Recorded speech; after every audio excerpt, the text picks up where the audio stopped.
Hello बच्चों, देखो अब हमें ये क्वेश्चन समझना और करना है। ठीक है, इसको ध्यान से समझेंगे क्योंकि बच्चों के लिए जो वर्ड प्रॉब्लम होती है ना वो सबसे डिफिकल्ट होती है।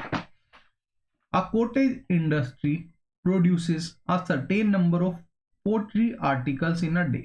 ठीक है, एक कॉटेज इंडस्ट्री है जो कुछ certain number of pottery articles बनाती है एक दिन में। ठीक है, it was observed on a particular day that the cost of production of each article in rupees was 3 more than twice the number of articles produced on that day.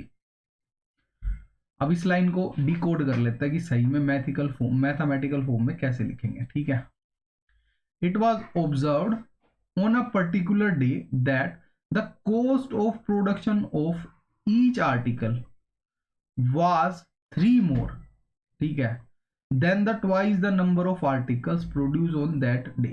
तो मान लेते हैं कि let number of articles produced that day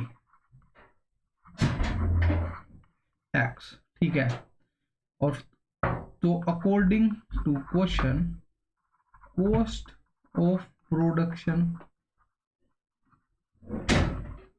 of each article कितनी होगी भाई, वो है 3 more than the twice the number of articles. अगर एक्स आर्टिकल है तो उसके पहले तो उसको ट्वाइस कर दो, जो भी आया उसमें +3 कर दो। ठीक है, ये उसकी क्या है, ऑफ ईच आर्टिकल की कॉस्ट ऑफ प्रोडक्शन है। If the total cost of production on that day was ₹90, find the number of article produced and the cost of each article. ठीक है, तो भाई वो बोल रहा है अगर मैं देखो कॉस्ट कैसे निकलती है, अगर मैं टोटल 10 आर्टिकल्स है, ठीक है, और ईच की जो कॉस्ट है वो ₹5 है, तो कैसे निकलेगी टोटल कॉस्ट, वो निकलेगी 5 इंटू 10 करने से। ऐसे ही यहाँ पे जो क्या टोटल कॉस्ट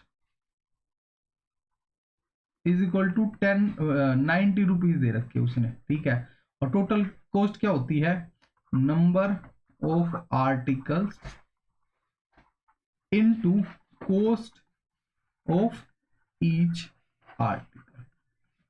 ठीक है, वो कितनी है, ₹90। तो नंबर ऑफ आर्टिकल्स है x और कॉस्ट ऑफ ईच आर्टिकल में कितनी निकली है, 2x + 3, तो आंसर में 90। ठीक है, मतलब इज इक्वल टू 90।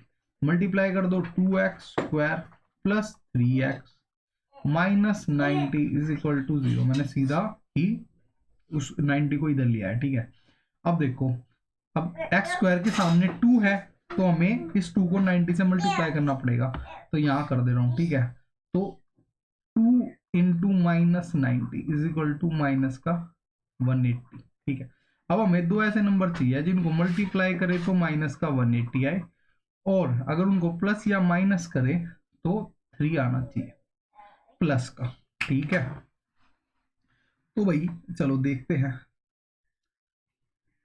इनको देखते हैं क्या क्या हो सकता है।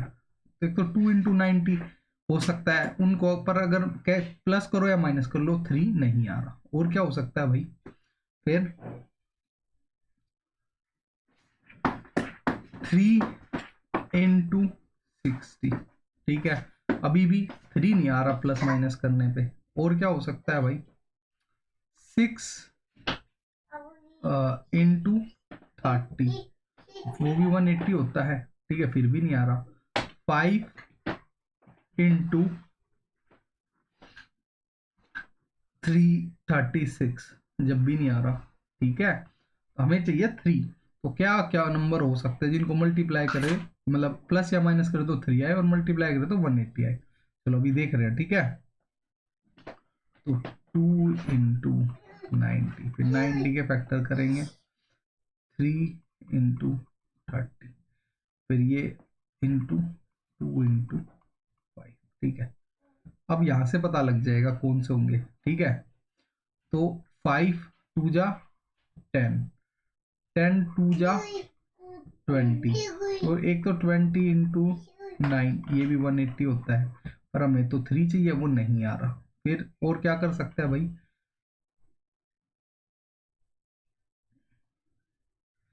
5 3 जा 15 इंटू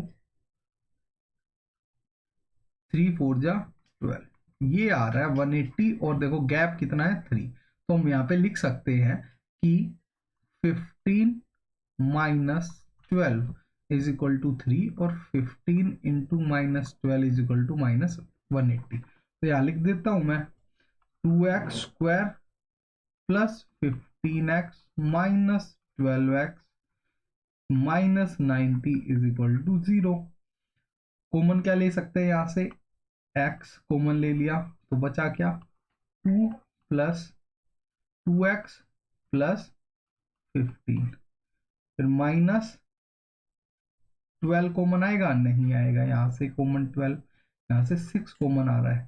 ठीक है, तो बचेगा क्या x प्लस, क्योंकि माइनस बाहर हो तो साइन चेंज हो जाता है, तो यहाँ माइनस है तो यहाँ प्लस आ गया।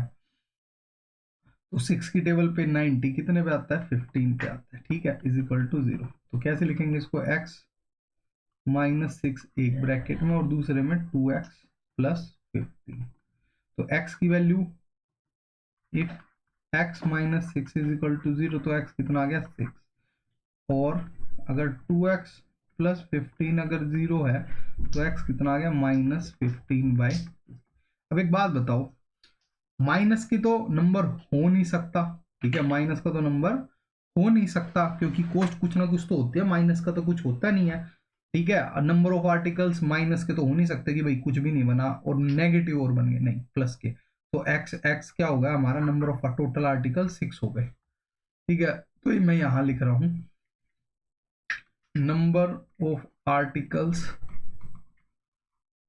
Is equal to 6। ठीक है, कोस्ट ऑफ ईच आर्टिकल कैसे निकालेंगे भाई, x की जगह पे 6 रख दो, is equal to 2 into 6 plus 3, वो 6 2 जा 12 प्लस 3 15। बस आंसर, ऐसे करना था ये सवाल। थोड़ा सा लिखते हुए गंदा हो जाता है क्योंकि मेरे पास अनलिमिटेड स्पेस तो है नहीं और एक ही स्क्रीन पे पूरा क्वेश्चन सोल्व करना थोड़ा सा मुश्किल हो जाता है, क्योंकि ठीक है। उम्मीद कर रहा हूँ समझ आ गया होगा। कमेंट करके बताओ कि हाँ समझ आया या नहीं आया। और एग्जाम्स आ रहे हैं, एकदम जबरदस्त मेहनत करो क्योंकि बार बार तो एग्जाम ये 10th वाले देने नहीं है ना। तो एक बार ही देना है जब लाइफ में, तो ऐसे दो कि हमेशा जब भी इसके बारे में बात हो तो तुम प्राउडली कह सको कि 1 नंबर के नंबर्स आए हुए मेरे। ठीक है, और अपने चैनल को सब्सक्राइब भी कर लो।